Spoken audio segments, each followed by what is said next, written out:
Namaste devotees. Today it is Panchami Tithi. On Panchami Tithi, Lord Nagadeva should be worshipped. So, I am chanting a very powerful Naga mantra today. This mantra contains names of 9 Nagadevas. The devotee who will listen to this mantra today with devotion for 108 times each in the morning and evening will get freedom from Naga doshas. All tensions will be removed, Ashtaishwarya will be obtained, sorrows will be destroyed, and obstacles will be removed. Before listening to the mantra, if you are new to the channel, subscribe the channel, press the nearby bell icon and select all option. Also comment as Om Shri Nagadevaya Namaha.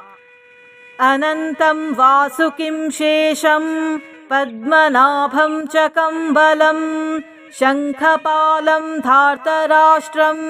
तक्षकं Kaliyang तथा अनन्तं वासुकिं शेषं पद्मनाभं च कम्बलं शङ्खपालं धार्तराष्ट्रं तक्षकं कालियं तथा अनन्तं वासुकिं शेषं पद्मनाभं च कम्बलं शङ्खपालं धार्तराष्ट्रं तक्षकं कालियं तथा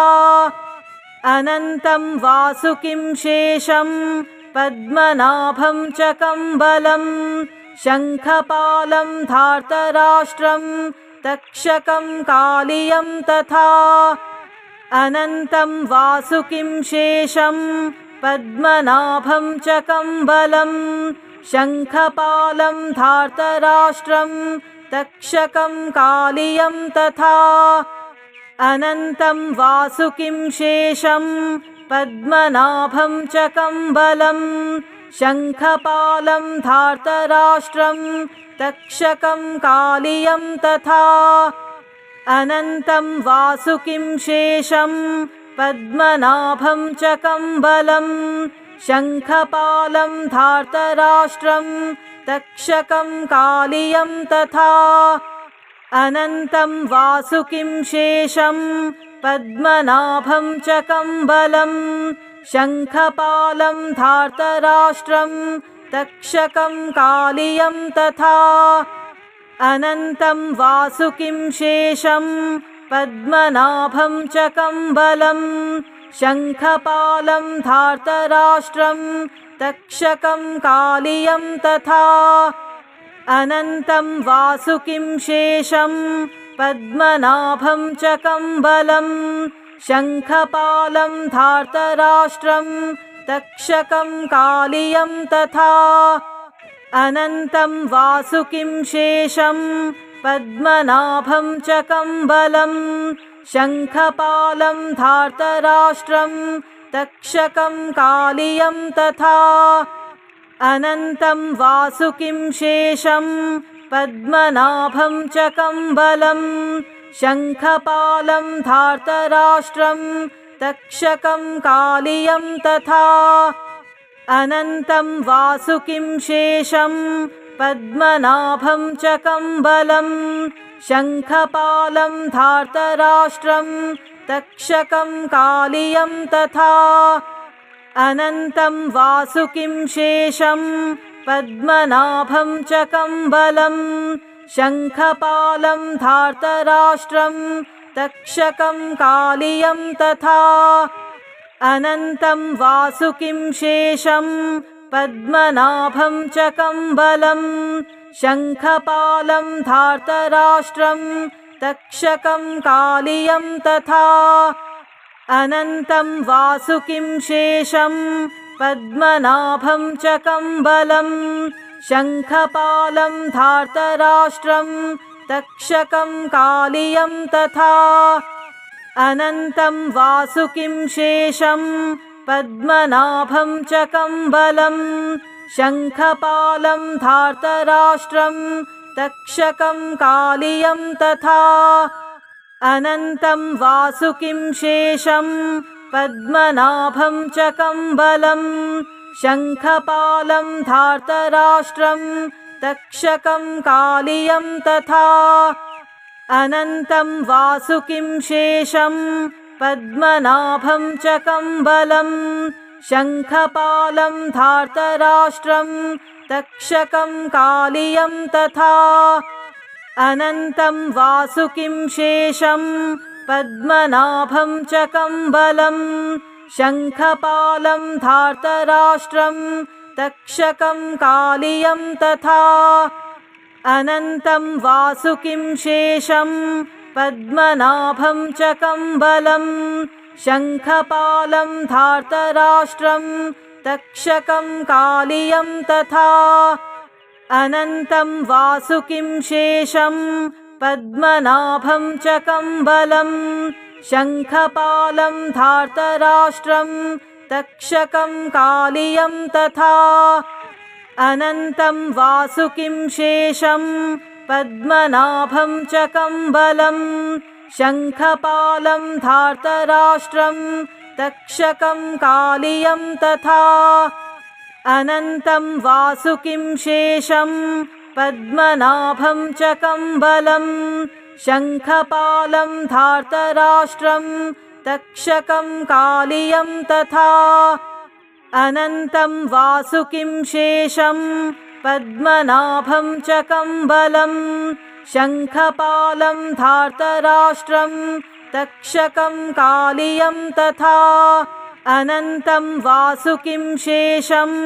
पद्मनाभं च कम्बलं शङ्खपालं धार्तराष्ट्रं तक्षकं कालियं तथा अनन्तं वासुकिं शेषं पद्मनाभं च कम्बलं शङ्खपालं धार्तराष्ट्रं तक्षकं कालियं तथा अनन्तं वासुकिं शेषं पद्मनाभं च कम्बलं शङ्खपालं धार्तराष्ट्रं तक्षकं कालियं तथा अनन्तं वासुकिं शेषं पद्मनाभं च कम्बलं शङ्खपालं धार्तराष्ट्रं तक्षकं कालियं तथा अनन्तं वासुकिं शेषं पद्मनाभं च कम्बलं शङ्खपालं धार्तराष्ट्रं तक्षकं कालियं तथा अनन्तं वासुकिं शेषं पद्मनाभं च कम्बलं शङ्खपालं धार्तराष्ट्रं तक्षकं कालियं तथा अनन्तं वासुकिं शेषं पद्मनाभं च कम्बलं शङ्खपालं धार्तराष्ट्रं तक्षकं कालियं तथा अनन्तं वासुकिं शेषं पद्मनाभं च कम्बलं शङ्खपालं धार्तराष्ट्रं तक्षकं कालियं तथा अनन्तं वासुकिं शेषं पद्मनाभं च कम्बलं शङ्खपालं धार्तराष्ट्रं तक्षकं कालियं तथा अनन्तं वासुकिं शेषं पद्मनाभं च कम्बलं शङ्खपालं धार्तराष्ट्रं तक्षकं कालियं तथा अनन्तं वासुकिं शेषं पद्मनाभं च कम्बलं शङ्खपालं धार्तराष्ट्रं तक्षकं कालियं तथा अनन्तं वासुकिं शेषं पद्मनाभं च कम्बलं शङ्खपालं धार्तराष्ट्रं तक्षकं कालियं तथा अनन्तं वासुकिं शेषं पद्मनाभं च कम्बलं शङ्खपालं धार्तराष्ट्रं तक्षकं कालियं तथा अनन्तं वासुकिं शेषं पद्मनाभं च कम्बलं शङ्खपालं धार्तराष्ट्रं तक्षकं कालियं तथा अनन्तं वासुकिं शेषं पद्मनाभं च कम्बलं शङ्खपालं धार्तराष्ट्रं तक्षकं कालियं तथा अनन्तं वासुकिं शेषं पद्मनाभं च कम्बलं शङ्खपालं धार्तराष्ट्रं तक्षकं कालियं तथा अनन्तं वासुकिं शेषं पद्मनाभं च कम्बलं शङ्खपालं धार्तराष्ट्रं तक्षकं कालियं तथा अनन्तं वासुकिं शेषं पद्मनाभं च कम्बलं शङ्खपालं धार्तराष्ट्रं तक्षकं कालियं तथा अनन्तं वासुकिं शेषं पद्मनाभं च कम्बलं शङ्खपालं धार्तराष्ट्रं तक्षकं कालियं तथा अनन्तं वासुकिं शेषं पद्मनाभं च कम्बलं शङ्खपालं धार्तराष्ट्रं तक्षकं कालियं तथा अनन्तं वासुकिं शेषं पद्मनाभं च कम्बलं शङ्खपालं धार्तराष्ट्रं तक्षकं कालियं तथा अनन्तं वासुकिं शेषं पद्मनाभं च कम्बलं शङ्खपालं धार्तराष्ट्रं तक्षकं कालियं तथा अनन्तं वासुकिं शेषं पद्मनाभं च कम्बलं शङ्खपालं धार्तराष्ट्रं तक्षकं कालियं तथा अनन्तं वासुकिं शेषं पद्मनाभं च कम्बलं शङ्खपालं धार्तराष्ट्रं तक्षकं कालियं तथा अनन्तं वासुकिं शेषं पद्मनाभं च कम्बलं शङ्खपालं धार्तराष्ट्रं तक्षकं कालियं तथा अनन्तं वासुकिं शेषं पद्मनाभं च कम्बलं शङ्खपालं धार्तराष्ट्रं तक्षकं कालियं तथा अनन्तं वासुकिं शेषं पद्मनाभं च कम्बलं शङ्खपालं धार्तराष्ट्रं तक्षकं कालियं तथा अनन्तं वासुकिं शेषं पद्मनाभं च कम्बलं शङ्खपालं धार्तराष्ट्रं तक्षकं कालियं तथा अनन्तं वासुकिं शेषं पद्मनाभं च कम्बलं शङ्खपालं धार्तराष्ट्रं तक्षकं कालियं तथा अनन्तं वासुकिं शेषं पद्मनाभं च कम्बलं शङ्खपालं धार्तराष्ट्रं तक्षकं कालियं तथा अनन्तं वासुकिं शेषं पद्मनाभं च कम्बलं शङ्खपालं धार्तराष्ट्रं तक्षकं कालियं तथा अनन्तं वासुकिं शेषं पद्मनाभं च कम्बलं शङ्खपालं धार्तराष्ट्रं तक्षकं कालियं तथा अनन्तं वासुकिं शेषं पद्मनाभं च कम्बलं शङ्खपालं धार्तराष्ट्रं तक्षकं कालियं तथा अनन्तं वासुकिं शेषं पद्मनाभं च कम्बलं शङ्खपालं धार्तराष्ट्रं तक्षकं कालियं तथा अनन्तं वासुकिं शेषं पद्मनाभं च कम्बलं शङ्खपालं धार्तराष्ट्रं तक्षकं कालियं तथा अनन्तं वासुकिं शेषं पद्मनाभं च कम्बलं शङ्खपालं धार्तराष्ट्रं तक्षकं कालियं तथा अनन्तं वासुकिं शेषं पद्मनाभं च कम्बलं शङ्खपालं धार्तराष्ट्रं तक्षकं कालियं तथा अनन्तं वासुकिं शेषं पद्मनाभं च कम्बलं शङ्खपालं धार्तराष्ट्रं तक्षकं कालियं तथा अनन्तं वासुकिं शेषं पद्मनाभं च कम्बलं शङ्खपालं धार्तराष्ट्रं तक्षकं कालियं तथा अनन्तं वासुकिं शेषं पद्मनाभं च कम्बलं शङ्खपालं धार्तराष्ट्रं तक्षकं कालियं तथा अनन्तं वासुकिं शेषं पद्मनाभं च कम्बलं शङ्खपालं धार्तराष्ट्रं तक्षकं कालियं तथा अनन्तं वासुकिं शेषं पद्मनाभं च कम्बलं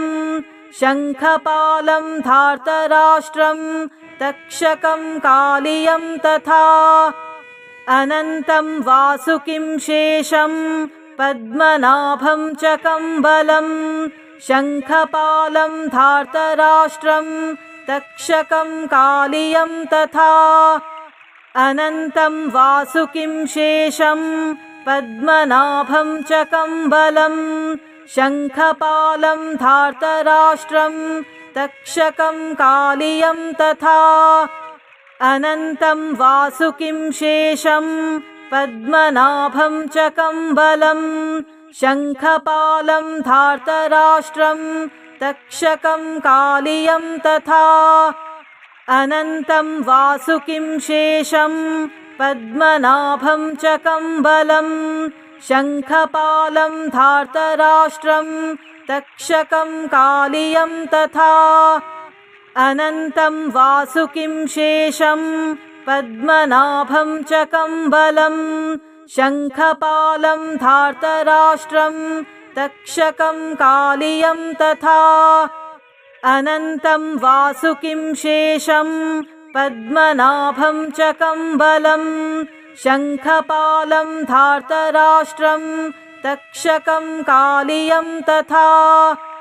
अनन्तं वासुकिं शेषं पद्मनाभं च कम्बलं शङ्खपालं धार्तराष्ट्रं तक्षकं कालियं तथा अनन्तं वासुकिं शेषं पद्मनाभं च कम्बलं शङ्खपालं धार्तराष्ट्रं तक्षकं कालियं तथा अनन्तं वासुकिं शेषं पद्मनाभं च कम्बलं शङ्खपालं धार्तराष्ट्रं तक्षकं कालियं तथा अनन्तं वासुकिं शेषं पद्मनाभं च कम्बलं शङ्खपालं धार्तराष्ट्रं तक्षकं कालियं तथा अनन्तं वासुकिं शेषं पद्मनाभं च कम्बलं शङ्खपालं धार्तराष्ट्रं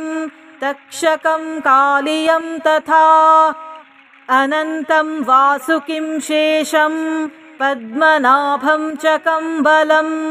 शङ्खपालं धार्तराष्ट्रं तक्षकं कालियं तथा अनन्तं वासुकिं शेषं पद्मनाभं च कम्बलं शङ्खपालं धार्तराष्ट्रं तक्षकं कालियं तथा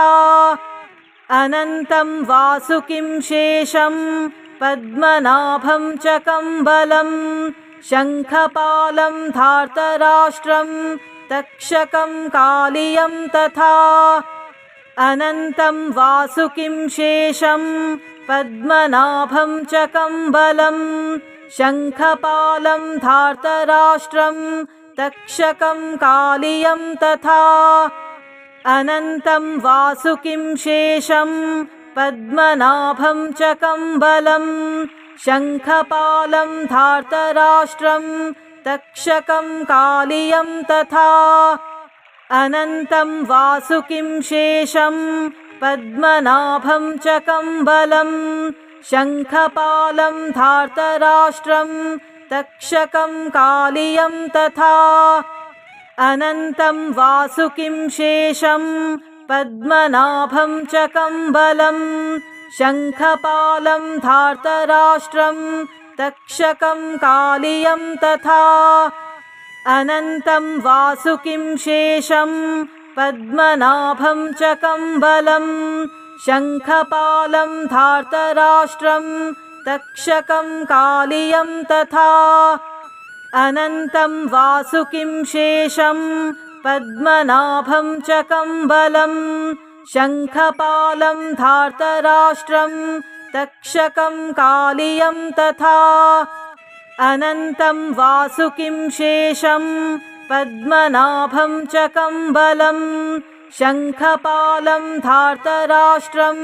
तक्षकं कालियं तथा अनन्तं वासुकिं शेषं पद्मनाभं च कम्बलं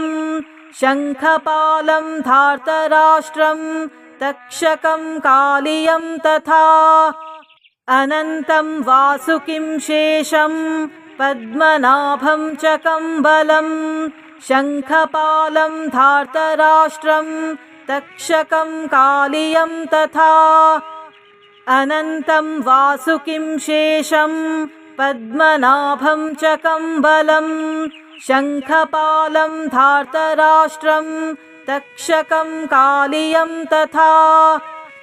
अनन्तं वासुकिं शेषं पद्मनाभं च कम्बलं शङ्खपालं धार्तराष्ट्रं तक्षकं कालियं तथा अनन्तं वासुकिं शेषं पद्मनाभं च कम्बलं शङ्खपालं धार्तराष्ट्रं तक्षकं कालियं तथा अनन्तं वासुकिं शेषं पद्मनाभं च कम्बलं शङ्खपालं धार्तराष्ट्रं तक्षकं कालियं तथा अनन्तं वासुकिं शेषं पद्मनाभं च कम्बलं शङ्खपालं धार्तराष्ट्रं